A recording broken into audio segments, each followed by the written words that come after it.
या कहें कि हमारे संस्कारों में कुछ ऐसी बात है जिसमें बार बार ये बताया गया है कि अगर किन्नर को आप पैसा देते हैं उसकी दुआ लगती है।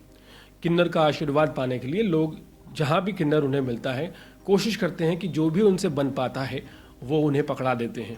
और ऐसे में वो किन्नर का आशीर्वाद लेते हैं।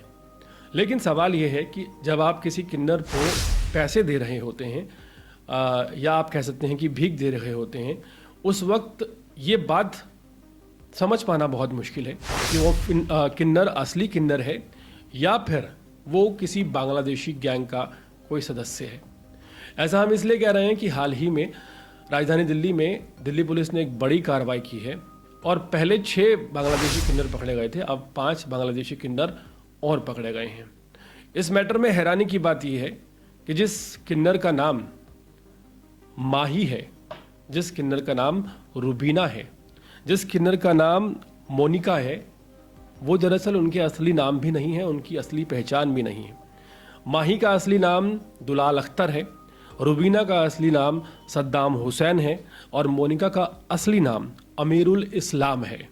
ये हैरान करने वाला मामला राजधानी दिल्ली के जहांगीरपुरी से सामने आया है, जहां पर अवैध बांग्लादेशी गैंग जो है वो सक्रिय है और वो वहां पर किन्नर बनकर रह रहा है। पूरी प्रक्रिया के बारे में दिल्ली पुलिस ने जानकारी दी है कि ये लोग बांग्लादेश से सीमावर्ती इलाकों से होते हुए, जो कि बहुत छोटे छोटे जहां पर आप कह सकते हैं कि माइनर लूप होल्स होते हैं, वहां से भारत में प्रवेश करते हैं और फिर ये सीधे दिल्ली लाए जाते हैं और दिल्ली में हार्मोनल जो एक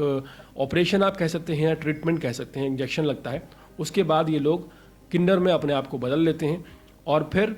ये जगह जगह रेड लाइट्स पर खड़े होकर लोगों से पैसे मांगते हैं। सवाल ये तब भी खड़ा हुआ था जब दिल्ली में अचानक से कई रेड लाइट्स पर आपको किन्नर दिखाई देने शुरू हो गए। हर किसी के दिमाग में ये सवाल ज़रूर आया होगा कि आखिर ये क्या हुआ कि अचानक दिल्ली में किन्नरों की तादाद इतनी बढ़ गई कि तकरीबन हर बड़ी रेड लाइट पर आपको 2 से 3 किन्नर खड़े मिल ही जाते हैं जो कि पैसा मांग रहे होते हैं। इसके पीछे का जो रीज़न है वो और भी ज़्यादा चौंकाने वाला है। रीज़न ये है कि जो हमारी मान्यताएं हैं, जिस तरह से हम लोग किन्नरों का सम्मान करते हैं, ऐसा कहा जाता है कि किन्नरों को अगर आप पैसा देते हैं क्योंकि वो कमाई धंधा नहीं कर सकते तो उनकी दुआ लगती है, तो लोग उन्हें पैसा देना प्रेफर करते हैं। आप हैरान रह जाएंगे ये जानकर कि 1 घंटे में ये लोग कितनी कमाई कर लेते हैं। कई 100 रुपये 1 घंटे में ये किन्नर बड़े आराम से कमा लेते हैं। जैसे ही रेड लाइट होती है, गाड़ियाँ रुकती हैं, किन्नर गाड़ियों के आगे जाते हैं और फिर उनसे पैसा मांगते हैं। लेकिन यहाँ पर जो किन्नर जेन्युइनली है, प्राकृतिक रूप से किन्नर है, उसके लिए ये बात एक्सेप्टेबल हो भी सकती है कि उसकी मजबूरी है। लेकिन सोचिए, अवैध बांग्लादेश से आए हुए लोग किन्नर बनकर हर रेड लाइट पर खड़े हो जाते हैं और ये जो गोरख धंधा है ये इसी तरह से चलता रहता है। इस पूरे मामले में इस बात में कोई दो राय नहीं है कि इनके पीछे कोई गैंग होगा जो इनसे ये काम भी करवाता होगा और अवैध बांग्लादेशियों को लाता होगा और उन्हें किन्नर बनाकर उनसे भीख मंगवाता होगा और फिर लाखों लाख रुपए का ये खेल चल रहा होगा। हमें ऐसा लगता है कि किन्नर को 10 रुपये दे दिए, 5 रुपये दे दिए, 50 रुपये दे दिए, क्या ही फ़र्क पड़ता है। लेकिन फ़र्क पड़ता है जब अवैध रूप से बांग्लादेशी लोग यहाँ पर आकर किन्नर बनकर भीख मांगने का काम करते हैं। यहाँ पर जो ज़रूरतमंद लोग हैं, जो विकलांग हैं या जो चल फिर नहीं सकते, इस भीख पर जिनका पहला हक बनता है उनका भी हक मारा जाता है। क्योंकि आपने देखा होगा जिस रेड लाइट पर आपको ये किन्नर खड़े हुए मिलते हैं, वहाँ आपको कोई विकलांग, कोई बुजुर्ग जो अमूमन भीख मांग रहे होते हैं, वैसे लोग नज़र नहीं आते हैं। तो ये पूरा का पूरा गैंग राजधानी दिल्ली के कई इलाकों में चल रहा है और ऐसे में दिल्ली पुलिस बधाई की पात्र है। दिल्ली पुलिस ने हाल ही में 6 बांग्लादेशियों को गिरफ्तार किया था जो किन्नर बनकर रेड लाइट में भीख मांगा करते थे और अब 5 लोगों को और गिरफ्तार किया है। इनमें हजेरा मोहम्मद शुकीदुल, अमीरुल इस्लाम, सद्दाम हुसैन और दुलाल अख्तर शामिल हैं, जो कि मोनिका, रुबीना और माही बनकर ना सिर्फ राजधानी दिल्ली में रह रहे थे बल्कि अवैध रूप से अवैध काम भी कर रहे थे। इस तरह की तमाम घटनाएं सामने आती हैं और ये जो गैंग बने हुए हैं ये ना सिर्फ दिन में भीख मांगते हैं, रात में इलीगल और भी एक्टिविटीज़ में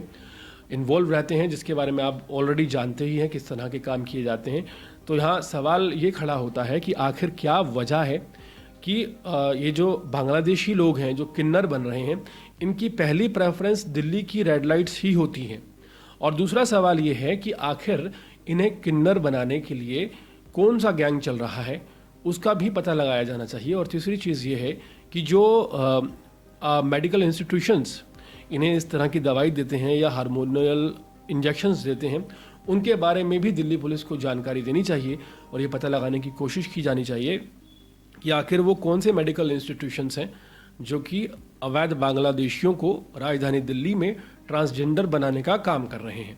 हाल फिलहाल दिल्ली पुलिस एक तरफ तो बधाई की पात्र है कि दिल्ली पुलिस ने इन बांग्लादेशियों को हिरासत में लिया है, दूसरी तरफ सवाल ये भी उठता है कि लगातार दिल्ली पुलिस ऐसे गिरोह को पकड़ रही है, क्या दिल्ली पुलिस इन गिरोहों के सरगना तक पहुंचने में कामयाब हो पाएगी, उन लोगों को भी पकड़ पाएगी जो इनको किन्नर बनाने में सहायता कर रहे हैं, मदद कर रहे हैं, जिनकी वजह से बांग्लादेशी घुसपैठी ना सिर्फ दिल्ली में सक्रिय हो गए हैं गैंग बनाकर, बल्कि बड़ी आसानी से किन्नर बन भी जाते हैं।